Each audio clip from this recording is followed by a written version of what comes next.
You're born into a tribe of 30 people. No hospitals, no doctors, no names for what you have. You look different from everyone around you. Your skin has no color, or one leg is shorter than the other, or you can't hear. You are 100,000 years ago, and everyone is staring at you. What happens next will surprise you. We assume ancient humans feared anything different, that people who looked unusual were abandoned, cast out, left to die. That's the story we tell ourselves.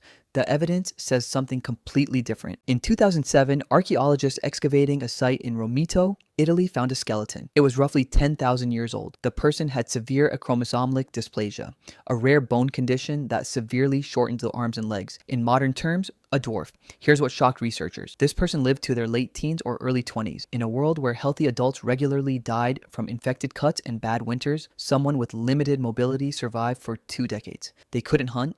They couldn't run from predators. Someone fed them. Someone protected them for years. The tribe chose to keep them alive when it made zero practical sense. Albinism affects roughly 1 in 20,000 people today. In ancient populations, it would have been even rarer. No pigment in the skin, pale white hair, extremely sensitive eyes. In the African savanna, under direct sun, this is dangerous. You burn.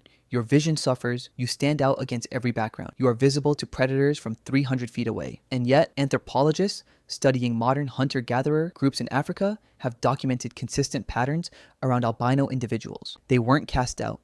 They were given roles that fit their abilities. Night tasks, shelter tasks, caring for children. The tribe adapted around them, not because of kindness as a concept, because losing a tribe member was genuinely costly. In a group of 30 people, every single person has a role. Lose one and the whole system weakens. In Shanidar Cave, Iraq, a Neanderthal skeleton discovered in 1957.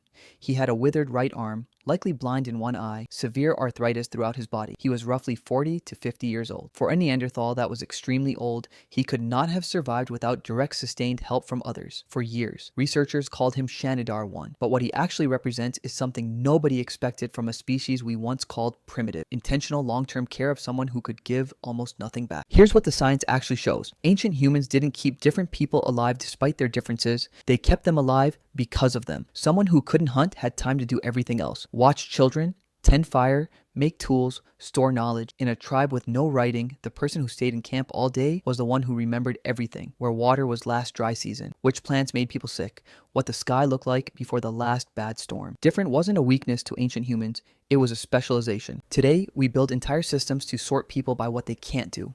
We label them, categorize them, decide their value based on productivity. Ancient humans with no schools, no philosophy, no concept of human rights looked at someone who couldn't run or hunt or see properly and thought, what can they do that nobody else can? They figured it out 100,000 years ago. We're still working on it. The people society told you were a burden were the ones ancient humans fought hardest to keep alive. Maybe they knew something we forgot.